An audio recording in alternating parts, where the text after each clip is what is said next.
Hi, and welcome to another video. Today we're going to be talking about radicals.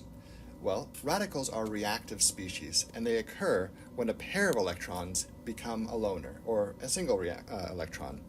So if you have a bond here between two arbitrary atoms, X and Y, and I've highlighted it in purple, you can homolytically break that bond to generate two single electron species, which we call radicals. So if you have a singly occupied orbital, that's a radical.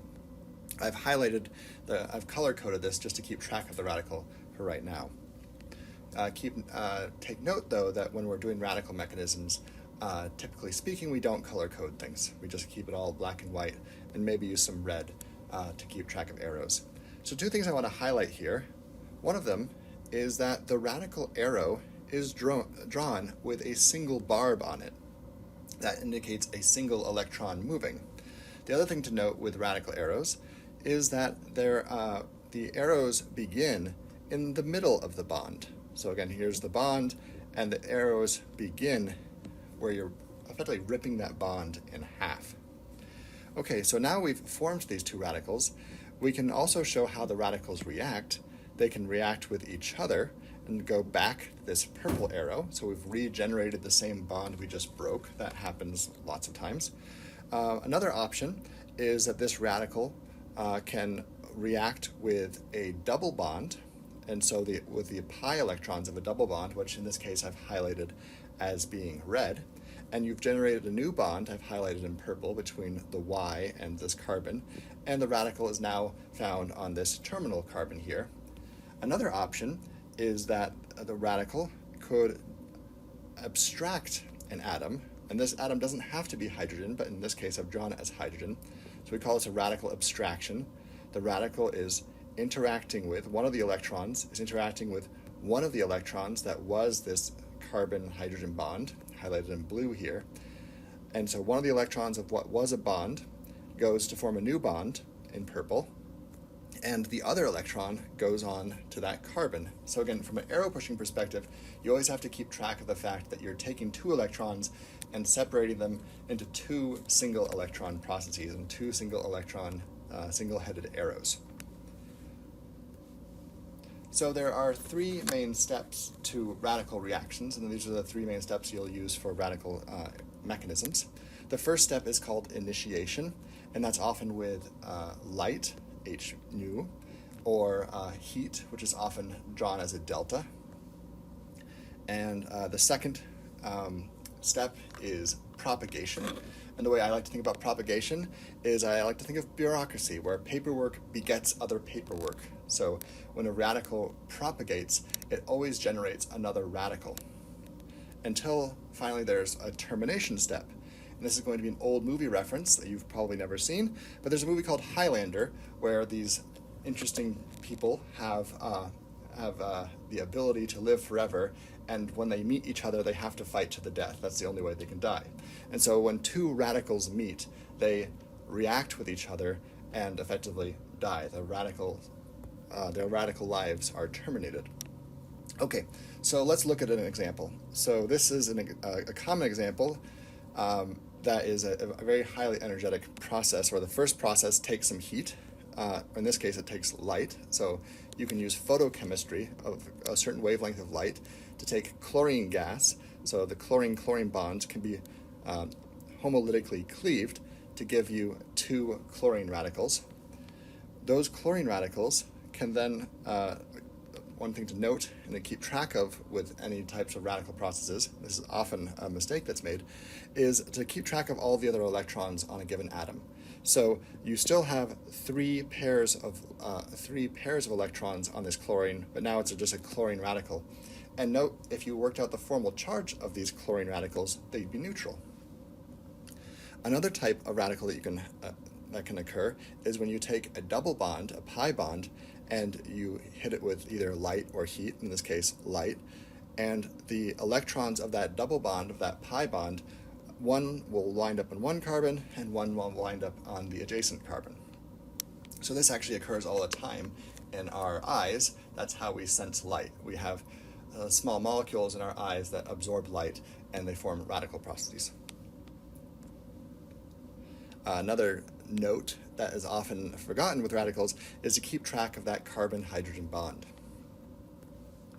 So, the propagation step, for example, can be when a chlorine radical interacts with an alkane here, and this chlorine radical is going to abstract one of the carbon-hydrogen bonds to now give you HCl, so hydrochloric acid, and now a carbon radical. And this is now a secondary carbon radical. You notice that it's in the middle carbon.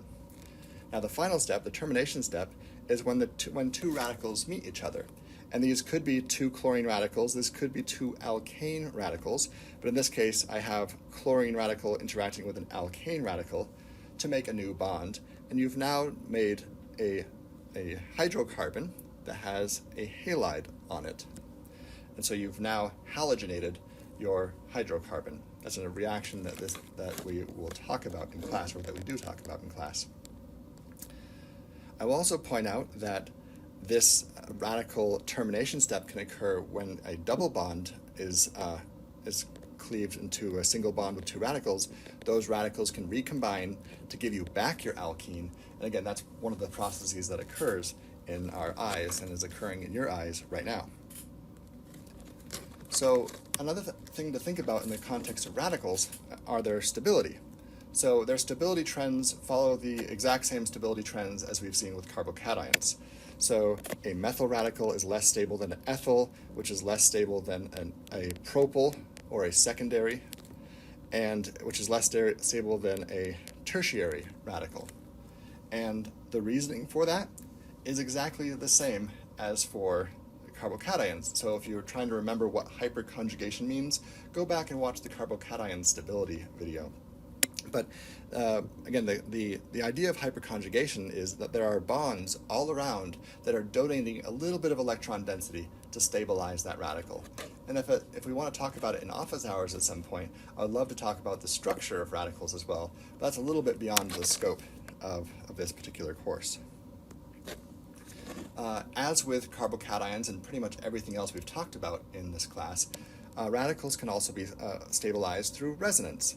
And so if you have this 3-carbon system with a radical on one side and a double bond on the other, you can draw arrows, radical arrow-pushing arrows, again, single-headed arrows, to give you now this resonance structure. And what this really represents is a three-atom system with 3 electrons kind of floating across this 3-atom system. So with a carbanion, you had 4 electrons. With a carbocation, you had 2 electrons. And now with a radical, we have 3 electrons floating in this cloud of electron density.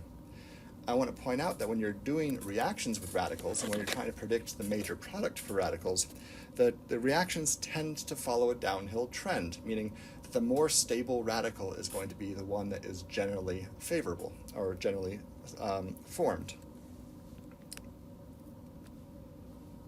I'm going to give you another example here of radical polymerization. So polymerization, so polymer just means many parts, and so and they're found all around us. You're interacting with polymers right now in your desk chair, or even your phone or your computer. Polymers are, again, ubiquitous across the world. So if you have 2 molecules, in this case, you have a radical initiator, and this is a molecule that you throw into solution that is going to generate a radical, or is going to allow you to start the process, and you have what's called a monomer. So a polymer is a molecule that has many of the same monomer in it, often the same monomer in it. In any case, so let's react this radical initiator with some heat. It's going to cleave the XX bond to generate an X radical. And so now you've initiated the process, and you have your radical and your monomer. This is going to go on to react and form a radical. I want to highlight that it formed the radical at this location because it has resonance stabilization. If it formed the radical at the other location, you wouldn't have had that same resonance stabilization. So now, this radical can interact with another molecule of the monomer and go on to now this gives you a dimer of the process. And at this stage, I'm actually going to highlight something. I'm going to highlight all the new radical bonds in purple just to keep track of things. And I'm going to highlight this first monomer as blue. So again, we can keep track of all of the bonds and atoms we're making so far. That's a common error when doing radicals, is that you'll lose track of how many bonds you've broken or made. Okay, so now we have this dimer, and it can interact with yet another monomer, and now we have a trimer formed. In this case, I've highlighted the third third monomer in yellow. So now we have this trimer, and yet again, there's a radical. So we could keep doing this forever, or perhaps not forever, but we could keep doing this over and over and over again, and that's going to give you a longer and longer polymer, which will give you different properties. But this radical could also encounter another radical. So it could be that radical that you started with way at the beginning, X dot, now highlighted in red.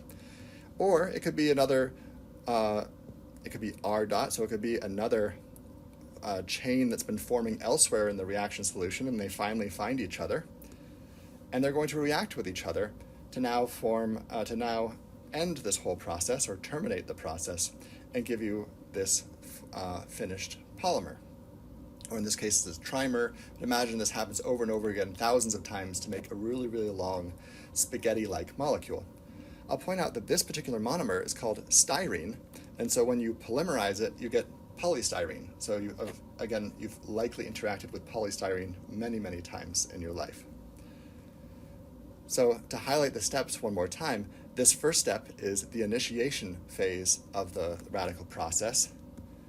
The propagation in the context of a radical process in the context of a polymerization, is often very, very long, and so you can imagine this having hundreds, if not thousands, of steps. And finally, the last step of this process is termination, when two radicals finally recombine and form a now stable, non-radical molecule at the end.